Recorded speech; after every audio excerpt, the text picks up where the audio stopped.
If you're the founder or the director of a nonprofit, you've probably already recognized that volunteers can be the backbone of your organization, but managing them can be really tricky. So today I'd like to share some insights with you to help you properly leverage the incredible resources that volunteers can bring so that both they and your nonprofit can truly thrive.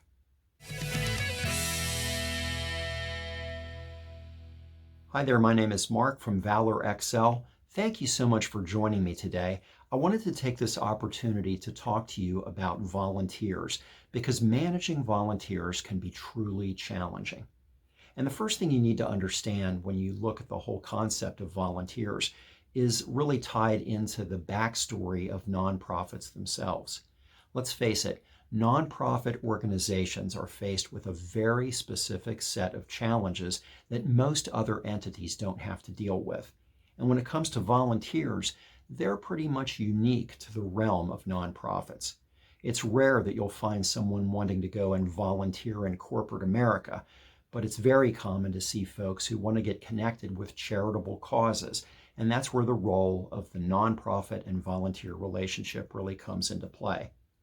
I want to give you a little bit of background because I think one of the biggest challenges in managing volunteers stems from the fact that many times there are misconceptions in the nonprofit world.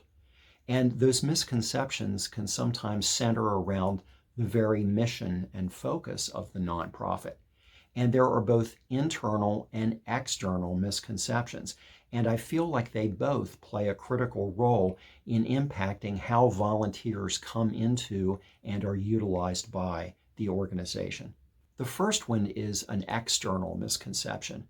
And it occurs when outsiders who don't really understand the inner workings of the organization simply get caught up in the enthusiasm of whatever the mission and the vision is all about. Now that's great, but what can end up happening is there can be a real disconnect because people convince themselves that they should be a component in the operating team of the organization simply because they believe in what it's all about. That's only part of what should motivate someone to want to become a volunteer. The other situation that can occur is an internal misconception. And many times that comes from almost a desperation that can set in with management in a nonprofit setting who may be very short-staffed. The allure of having someone wanting to volunteer can be almost irresistible.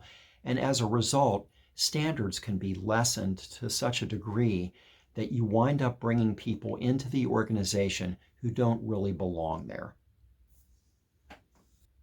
Really thriving and successful nonprofits are never built around the head person. It's not about having one dynamo, one world beater that's out there doing everything. It's about building a cohesive team of people who bring a lot of different skill sets into play. And by everyone coming together and connecting people properly, then you can accomplish your mission and your vision. One of the key components in fostering real solid success for a nonprofit involves having a sound business structure. And that, for some reason, seems to be very counterintuitive to a lot of people in the nonprofit world. I think a lot of times there is the conflict of passion versus administration. People come into nonprofits, whether they're volunteering or even serving in a management capacity, many times feeling that they're doing so because it's a calling. And they feel that if they become too structured, they're somehow decrying the legitimacy of why they got involved in the first place.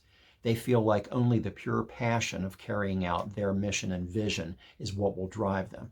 And they don't want to become entangled with things that have the trappings of a more corporate setting. Unfortunately, when people embrace that mindset, they're setting themselves and the organization up for serious problems. You have to be able to do whatever you do in your nonprofit in a way that occurs consistently and repeatedly. Otherwise, you'll look foolish. You don't want to appear one way on Tuesdays and another way on Fridays. And you want every single person who comes through your organization to have the same client experience. One of the biggest challenges that many nonprofits deal with when they're specifically working with volunteers involves having a very high turnover rate. There was a study conducted several years ago among people who had volunteered for organizations, and through surveys, it was determined that the two primary reasons why people left nonprofits was because, first of all, they were encountering toxic relationships in the organization, and that tended to sour their outlook on everything there, and also because they were dealing with situations where there were very poor business structures and resources. If you don't properly craft materials to support the people doing the volunteer work, you're not giving them tools to work with. I'd like to share three things with you that you need to consider when you're contemplating the whole idea of bringing volunteers into your nonprofit. The first thing you need to do when you want to bring people into your organization as volunteers is to discover them.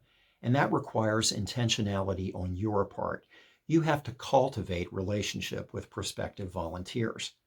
The problem is in many nonprofits that desperation factor creeps in, especially when there's a very small paid staff and a very low operating budget. A lot of times nonprofits feel that they have to take anybody that they can get, anybody who raised their hand and said, "Hey, I'll help." That's the worst thing that you can do, because when you allow just anybody to come into the organization, you're not exercising any kind of discernment. You want people who will be a good fit. That's important for them. It's critically important for you. The next thing you need to do is to enlist those volunteers.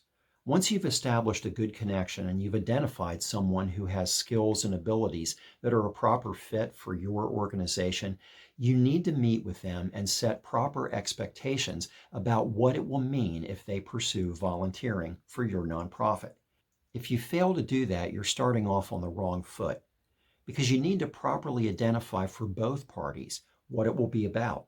You don't want someone to come in expecting one thing only to discover it's the exact opposite. That, in and of itself, is a high factor for volunteer turnover. The most important thing that you can do for people volunteering in your nonprofit is to give them support. And you do that through relevant training and resource materials. In the survey that I referenced earlier, where former volunteers of nonprofits had described why they left, the majority of them said that they were given a very minimal job description and little or no training. You can never expect people to thrive in a situation like that. It's critically important that you train them to the same level of attention that you would if they were actual paid employees. And to go along with that, I can't underscore this one enough. Never, ever, ever dumb down a job position just because a volunteer is holding that position. You need to really hold volunteers to the same level of accountability that you would if they were paid staff. By doing that, you give them a buy-in to what the organization is all about. If you simply have the attitude of, well, I'm just glad we have someone here to do the work, so do it however you want, that's never going to work for you or for them. Now think about it. In a nonprofit organization, you can potentially have 3 different groups of people who fall into 2 different categories. You can have paid staff, you can have interns, and you can have volunteers. But those 3 groups fall into the categories of compensated and non-compensated. Now, paid staff are compensated with a paycheck, and interns are generally compensated with receiving college credit. But the non-compensated are the volunteers. So because they're not receiving any kind of tangible benefit, you need to make it worth their while. They'll never have a true enthusiasm about carrying out your mission and vision unless you can find relevant ways to plug them into what your nonprofit is doing. And the best way to test whether or not you're truly treating your volunteers as though they were paid staff is through client interaction. Your clients shouldn't be able to tell the difference between paid staff, intern, or volunteer. Everyone should be held to the same level of job accountability, and everyone should have the same commitment to doing what they do with excellence. Volunteers can be an amazing resource for your nonprofit, but you have to frame all of your interactions with them in the context of what we've talked about today. I hope this was helpful for you. At Valor Excel, we're committed to helping you do smart work. And especially if you're a nonprofit, it's much more important to watch everything that you're doing because you want to maximize your resources and your talent pool. I'd like to offer something to you that you can obtain simply by clicking on the link in the description below. It's a free PDF called Taking Your Organization's Temperature. It basically consists of 30 statements about the health of your organization. You'll rate each one of them with an answer that has a numeric value. You'll add them up when you're done, and it will tell you whether or not the approach your organization takes is inactive, reactive, or proactive. If you're a nonprofit owner, you know one of the biggest challenges is finding adequate funding for your vision and mission. If you're not quite sure how to go about doing that, grant writing is an excellent approach, but it can be an overwhelming subject. At Valor Excel, we have an amazing resource for you called Face Your Fears. It's a complete grant writing workshop that will take you entirely through the process of finding and obtaining relevant funding for your nonprofit. You can click on the link in the description below to see a short promotional video about Face Your Fears. If what we shared with you today was beneficial, would you please like this video? And please subscribe to this channel because we have some amazing content coming in the days ahead, specifically tailored to help small businesses and nonprofits to truly thrive. Thanks again for joining me today. Remember, at Valor Excel, we're committed to helping you do smart work. Please join me again next time. Bye for now.